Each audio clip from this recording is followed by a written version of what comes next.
And we're back. I don't have any editing software, so Cam, if you're showing this to your viewers, please do some editing. Or not. Up to you. If you want to make me look foolish, you can just like do a horrible like jump cut from going down the anyway. So the goal of the game is to get to the key cities from all the continents and to answer clues, which are on these cards, to advance to the next city. Now, to start the first person, I believe. You know what? Let's check the instructions. All 2 pages of them. If I didn't just there it is. Let's see here. 4 keys. Now, 4 keys to win the game. So, what you have to do is, well, in order to play the game, you have to set everything up. You got planes to signify the branches. And you have dice, and... Oh, did I forget? No, I did. It's underneath here. Markers. Actually, I did forget it. Whoops. Anyway, that's not important. So, how do you play the game? Well, starting off, what you do is you pick a plane. Well, just any of the planes. If I remember correctly, Lucian, Katerina, Janice, Thomas, and you just take one. Now, there's something I forgot to mention. And you might want to know who goes first. Well, whoever picked the black plane, the Lucian plane, will go first. So, and here's the thing, this game is ages 8 and up. And I'm sure you know, I mean, when you were young, I'm sure you know a friend, that one friend that always insists they either be a certain player, as in player 1, player 2, player 3, player 4, they always insist. So, picture this. You do what normal people do, which just go by the rules step by step. Okay, pick a plane. Okay, I'll take this one, and the third person takes this one. Go to the rules and find out, oh, I get to go first because I took the black plane. Yeah, they're going to be a bit miffed by that.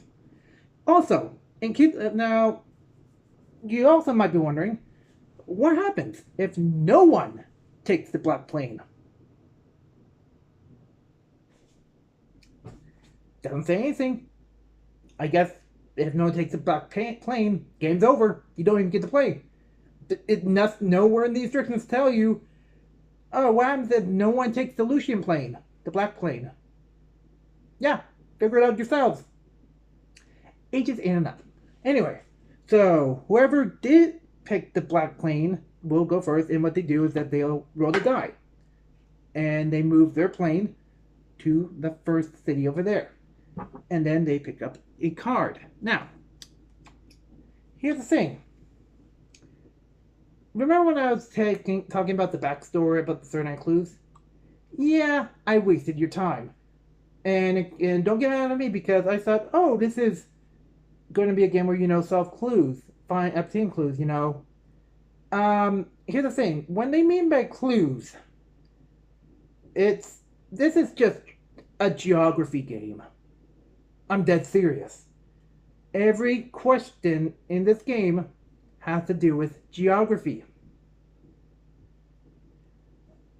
And the problem though is that's all fine and dandy, but there are going to be some questions that I will get into in the whack-rap portion that I don't think an 8-year-old or even a 10-year-old would know these answers to. Anyway, I'll save that for later. So you take a clue card, and you answer you have 1 minute to answer the question that's on the card. If you get it right, you can then move your plane down again, and then you take another clue card. You keep on going until you either make it to the end, to a key city, get it correct, and then get the key. And that ends your turn. Or you get it wrong, or you pull one of 3 other cards. Travel gear, spy secrets, and adventure. If you pull these, you have to do what it says. And then once you do what it says, your turn ends. And then it's the next player's turn. So, the thing is that that's pretty much it. That's the entire game. You just roll a die. Okay, move to a continent, and then take a card, and then do what it says. Now, in the rules, it also says that there's only each of these continents. There's only 2 keys for each. And the game oh, funny enough, the game, I just noticed, where it says ages, it says 2+ players. You know, you can't play this with 8 people. There's only 4 planes. And anyway, so each continent only has 2 keys. So yeah, once 2 people take a key from a certain continent, that's it. You might be wondering, what happens if you roll a die and then you move to a continent that has no key? Well, you just keep answering. You're just wasting your time, and there's nothing you can do about it. It just makes me laugh with how infuriating this game is, and we're not even close to the infuriating parts. And that is that these clues have certain, well, they like to spice it up. They give different clues, different answers. Except, well, let's just say all the answers have to do with cities. And some of the answers are on the board right now. Yep. Meaning, yes, you can take a stab in the dark. But that's not the other infuriating part. So, let's just say you pick up a card and then you get this. Well, what the heck is this?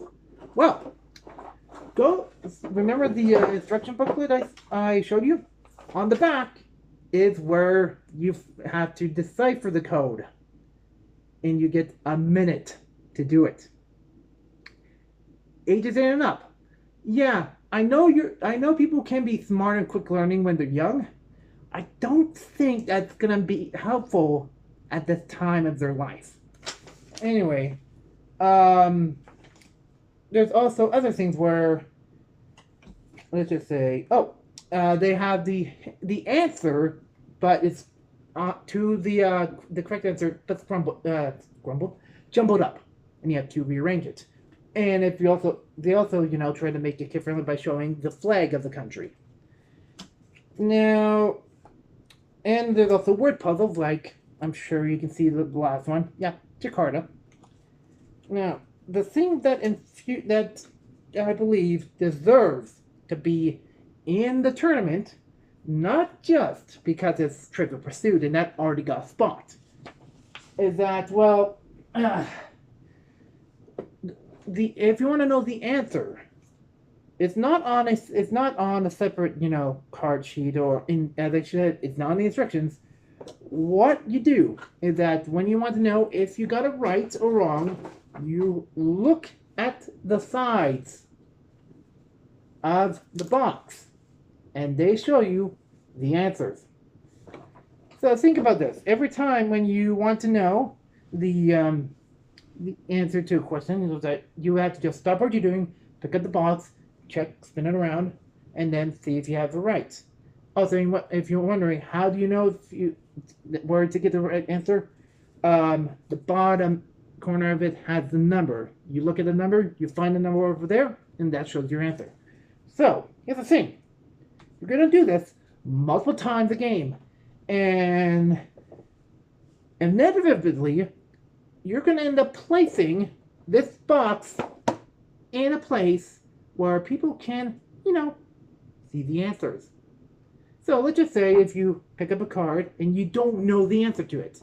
You see the number, like, oh crap, what is this? And then out of your corner of your eye, you see, oh, the number to the question. I can see the answer to that. So basically, you can just, I don't know, Tokyo, and then pick up the, hey, I got it right. And hey, there's nothing in the game, there's nothing in the instructions that tell you can't do that. So, now with that done, let's go over to those special cards, which are, the adventure, the spy gear, and the spy secrets, and the travel gear. Those tell you to do stuff.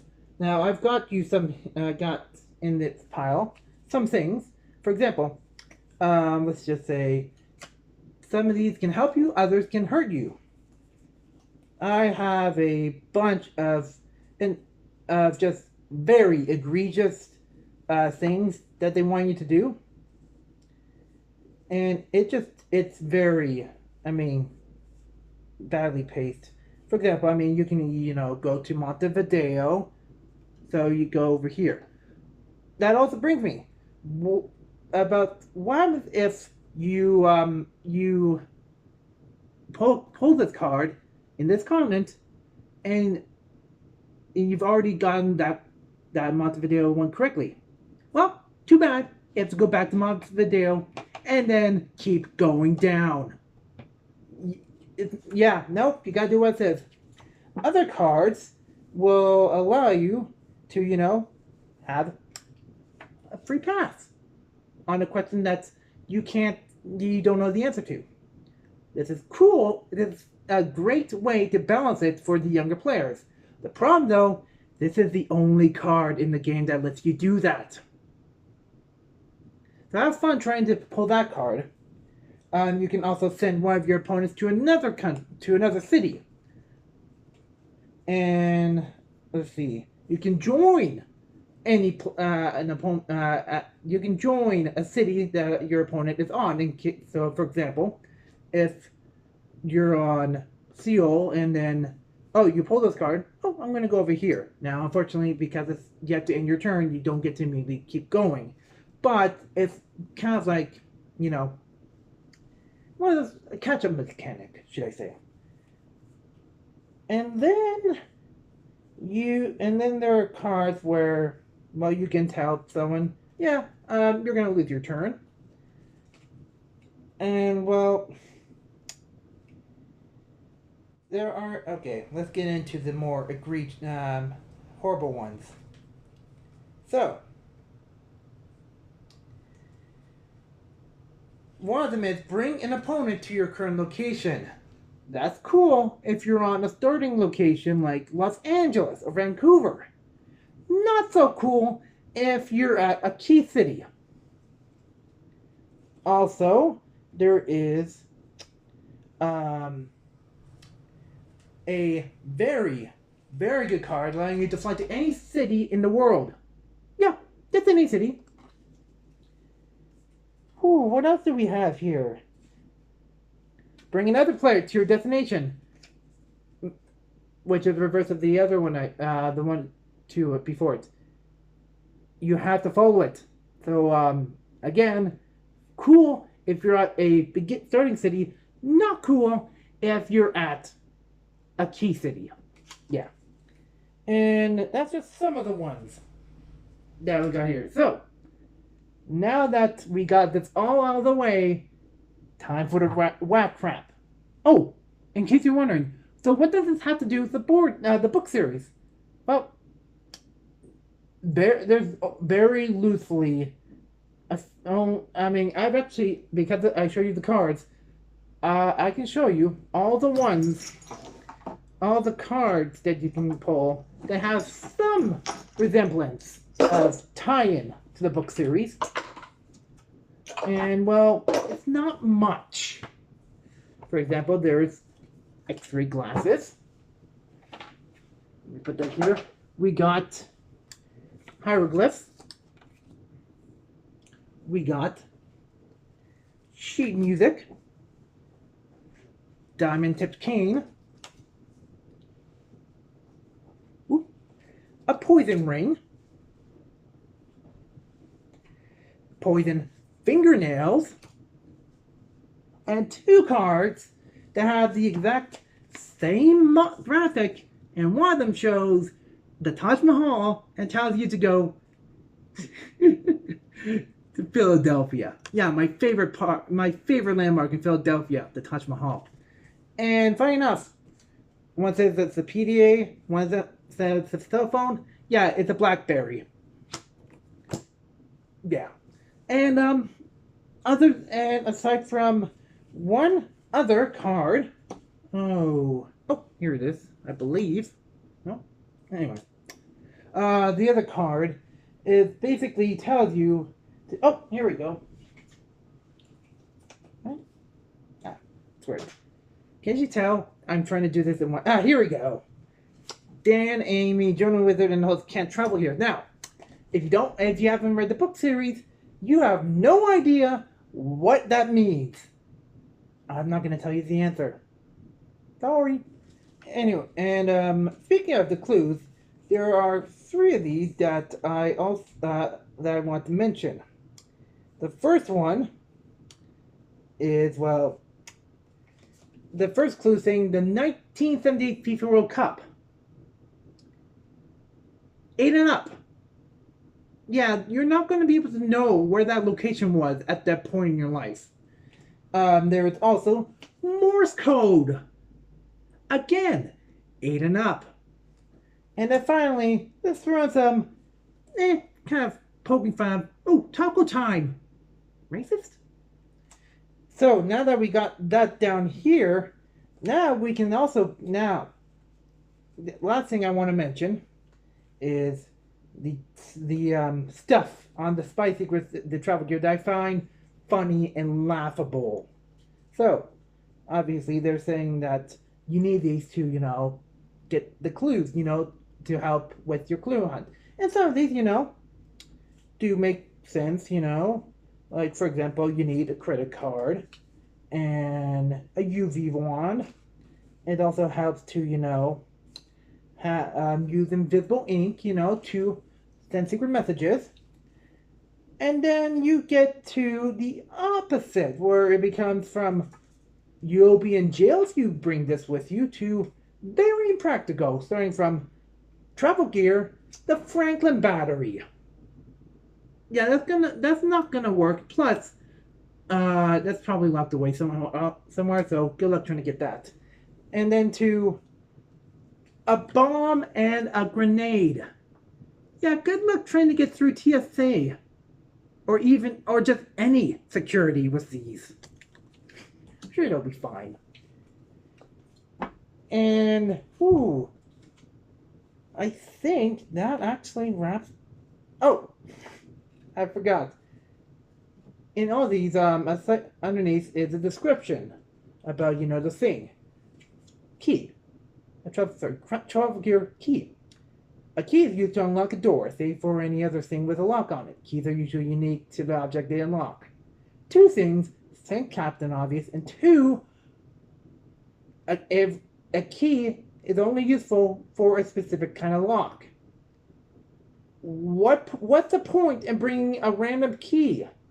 You won't be able to use this anywhere else. I don't know. And I don't know is a good description of this game. I don't know why this was made, other than a cash grab, because this is a geography game, which, yes, it does help, but the problem though is that if you're not a geography nerd or don't know certain landmarks, and I'm sure some of the cities in this game aren't even around right now because they got their name changed. And if you aren't good with geography, you're out of luck. Have fun at being at a massive disadvantage. And have fun trying to find a card that actually tells you the answer. And for the fans who actually bought the game thinking, oh, there's going to be so many tie-ins. No, as you can see on the table, that's all your tie-ins. Have fun. And this all just runs down to a game that's just so slow, so tedious, and so boring. Do I think it's going to win the tournament? No! Absolutely not. Adultery is way worse than this. But I implore you to at least get this into the tournament. I don't care where it is, preferably around the 14 to 16 spot.